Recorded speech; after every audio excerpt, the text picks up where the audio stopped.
Mes chers amis, Jésus-Christ notre Seigneur a un tel amour pour son Église qu'après l'avoir fondée par ses travaux, ses souffrances et son sang, il lui assure sa protection en lui envoyant des évêques qui la gouvernent sous son autorité. Parmi ces évêques, il a choisi parfois tout particulièrement, dans les temps tourmentés et obscurs, des docteurs, des illuminateurs, des défenseurs, comme saint Hilaire, cette lumière de la Sainte Église. Notre Seigneur a choisi des évêques comme saint Hilaire qui luttent pour faire triompher la foi, la véritable foi, qui combattent contre les erreurs et résistent aux persécutions. Leurs écrits demeurent, ainsi que leurs exemples. Saint Hilaire a beaucoup travaillé à l'évangélisation. Il a beaucoup travaillé, prié, bataillé et souffert pour faire triompher la vérité. Et si le découragement pouvait l'envahir, il ne cédait jamais et combattait de plus belle. L'erreur peut changer de nom, mes amis, mais qu'elle s'appelle arianisme, rationalisme, communisme, athéisme haineux, matérialisme ou modernisme, le fond reste le même. Elle s'attaque toujours à Jésus-Christ et à Jésus-Christ seul. Il est le Fils de Dieu et le Maître du monde, des nations, des sociétés, des âmes. Elle n'en prend pas son parti et elle lui dispute sa royauté, sa souveraineté, sa divinité. Au temps de saint Hilaire, c'était déjà la grande question qui divisait les esprits, et la même question se pose toujours, mais encore plus aiguë, comme un signal de contradiction. Saint Hilaire a défendu Jésus-Christ. Il a défendu l'Église pour qu'elle ne sombre pas dans la tempête. Humilié, trahi, chassé, exilé, il est resté ferme dans la foi de toujours, dans la foi des pères de l'Église. Nous vivons, mes amis, une époque bien plus décadente que celle où vivait saint Hilaire de Poitiers. Avec quelle vigueur il attaque ces faux docteurs qui écrivent ce qui vient d'eux et non de ce qui vient de Dieu. Saint Hilaire poursuit en disant « Il y a autant de croyances diverses que de volontés, autant de doctrines que de caprices, autant de causes de blasphème que de vices. » Mes amis, on ne s'occupe que de nouveautés et bientôt personne ne sera plus du parti de Jésus-Christ.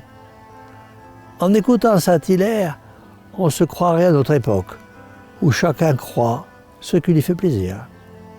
Tel prêtre nie la présence réelle, tel autre encourage un mariage à l'essai, tel autre scandalisera les enfants par des propos malhonnêtes. Et l'on pourrait en citer bien d'autres.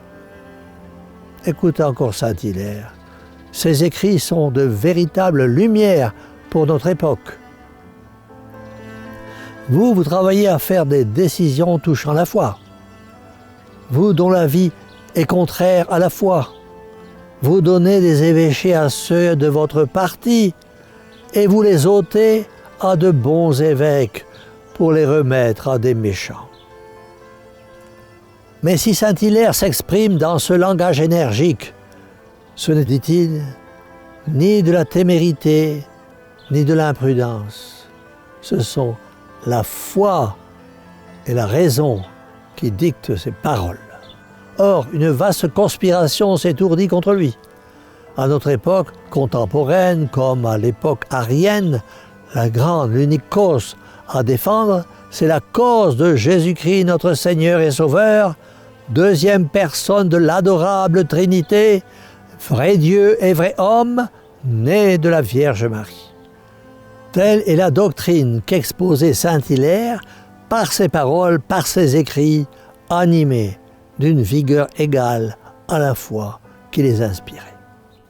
Nous aussi, mes amis, prenons exemple sur saint Hilaire, défendons le Christ, la foi, l'Église, la tradition apostolique.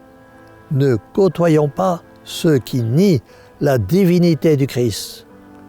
Ne nous laissons pas embobiner par des beaux parleurs au détriment de la vraie foi au Christ Sauveur. Ayons foi et soyons fidèles à ce qui nous a été enseigné dans notre enfance par d'austères et saints prêtres qui vivaient ce qu'ils prêchaient et qui prêchaient ce qu'ils avaient reçu de leur Père, sans erreur et sans avoir honte de croire à l'enseignement de Jésus-Christ. Ne nous étonnons pas, mes amis, que nos pères aient honoré Saint-Hilaire à l'égal de Saint Athanase, qu'il avait d'ailleurs devancé dans la lutte, ni que Saint Jérôme l'ait appelé triomphalement le confesseur par excellence de son temps. Mes amis, prions Marie, Mère de l'Église, afin qu'elle nous obtienne du cœur de Jésus une fidélité inébranlable à la foi de toujours, sans jamais nous laisser entraîner par les nouveautés que l'on veut nous faire accepter. Car Jésus-Christ est toujours le même et son Église est éternelle. C'est pourquoi nous demandons à Marie, Mère de miséricorde et Mère de l'Église, Mère au cœur douloureux et immaculé, sauvez-nous et sauvez l'Église. Et que la bénédiction du Dieu Tout-Puissant, Père, Fils et Saint-Esprit, descende sur vous tous et y demeure à jamais. Ainsi soit-il.